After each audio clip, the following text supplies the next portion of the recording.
This is year 2, you guys. I can't believe it, but I did more than 40 videos last year.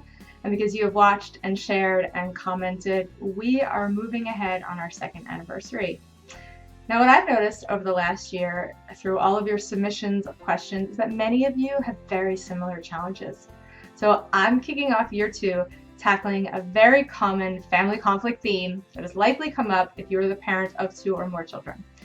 Today, we are going to focus on what to do when your toddler wants to give back the new baby. That wonderful transition from 1 to 2 or 2 to 3 or maybe even 5 to 6 kids can bring lots of new roles and some shifting of duties and responsibilities to a new family. Sometimes it's easier for the older kids to manage, and although they need the same kind of care and attention to their needs, you might see some really wild behaviors in your younger kids because this is completely unfamiliar and uncharted territory for them. Have you had that happen? Maybe your little one is hugging the baby extra hard, or it seems like he can't wait for you to leave the room, so you go over and pinch the baby just to see what will happen. It's understandable, really. Imagine this for a moment.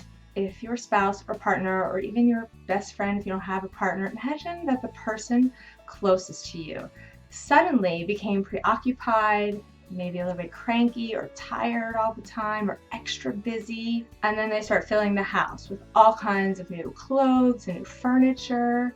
And then one day, your spouse brings home the new partner. Everyone just gushes over from the moment this person walks through the door. Everyone is waiting on this new person hand and foot, and then you are reminded that you are expected to love this person as your partner does, because this person is going to live with you from now on, and you're expected to be kind and accepting and include this new addition into all of your activities and share your things. And just so you know, your partner is going to be very busy getting this new person used to living at home with everyone. So please don't fuss when you feel ignored, because you have had your spouse's attention for all of these years, right? It sounds ridiculous. It sounds crazy. You would be a little more than confused, upset, and probably not so understanding if that happened, because it wouldn't make any sense to you. You have a perfectly happy family here, and there is no need to add another spouse or a partner, let alone someone that you are supposed to share your husband or wife with. Crazy as it sounds, that is comparable to what it feels like for your toddler or preschooler. This very limited perspective and experience render him terrified of being without your attention, ignored, unwanted, or God forbid, replaced. Yes, to us, these fears seem unwarranted or like something that you can just coax out of him. But to him, in his very narrow perspective, it's quite logical to assume, and it's really overwhelming to try and comprehend.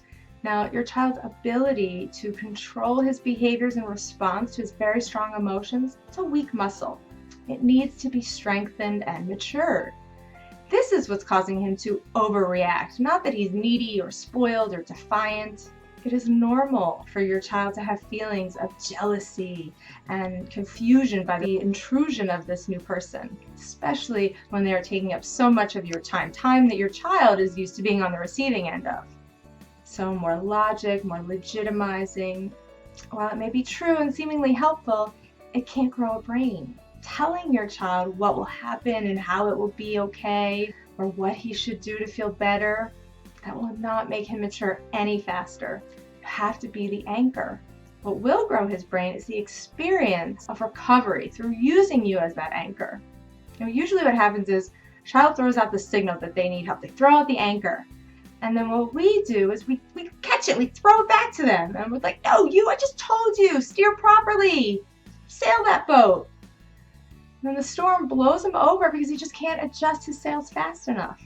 But your child can recalibrate. And each time he gets that experience, he gets better and better at sailing. Okay, that's my little off-the-cuff boating analogy. But all of that to say that empathy is so subtle that it sometimes feels like you're doing nothing. But you really are. You're providing your child the space to have a say about the things that are affecting him. And that is a powerfully transformative process.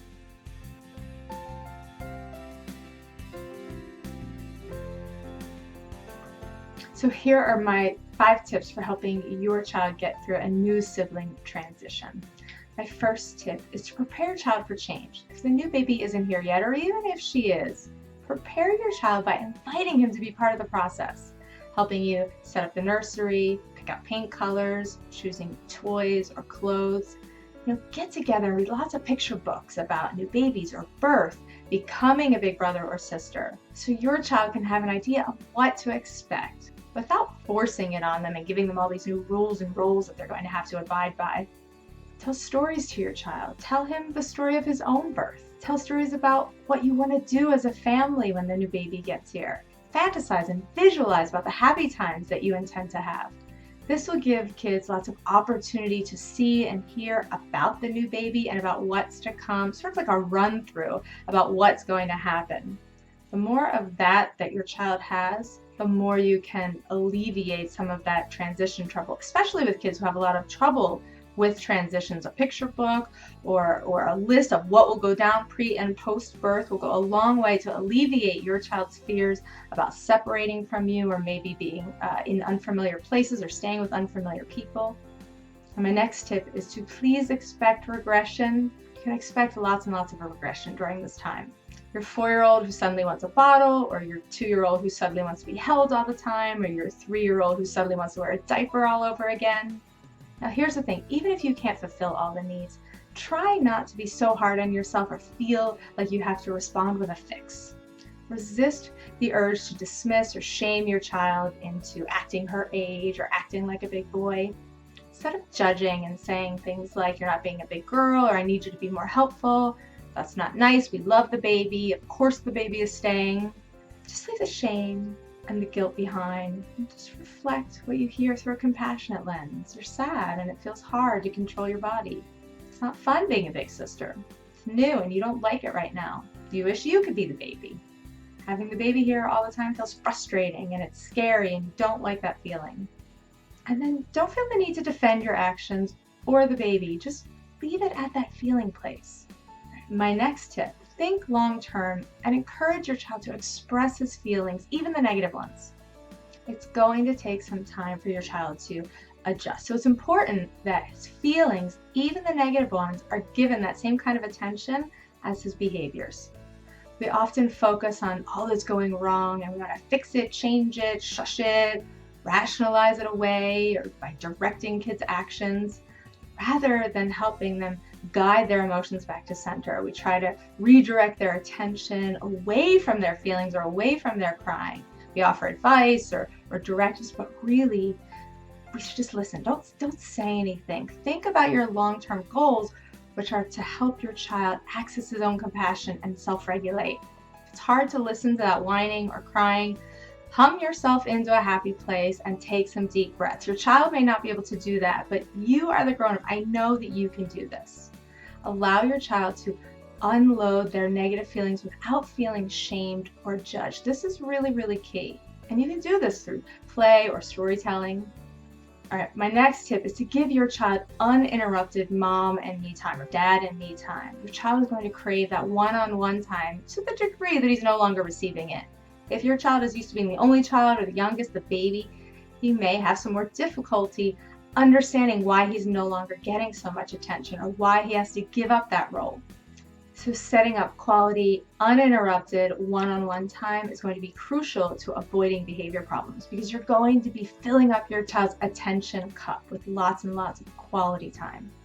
And suddenly that connection is interrupted or reduced, children naturally go to seek to restore that connection. And they do that through their behaviors. The messages come through sometimes negative behaviors, or what traditionalists might assume are negative attention-seeking behaviors. But attention-seeking behaviors are not negative. They are natural. They are instinctual. As humans, we seek to connect with one another.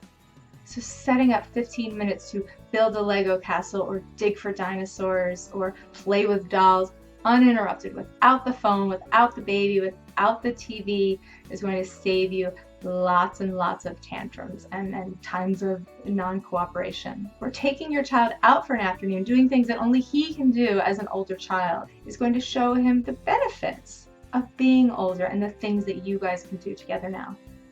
And finally, don't put too much pressure on your older child to be the older brother or be the good model or the helper. Kids who fear that they can't live up to those expectations of these new rules or roles react not necessarily by telling you, but by behaving in ways that will show you, I can't handle this, it's too much pressure, defiance, or things come out, they don't cooperate or they seem disrespectful, but what they're really trying to tell you is, it's too much, I can't handle it.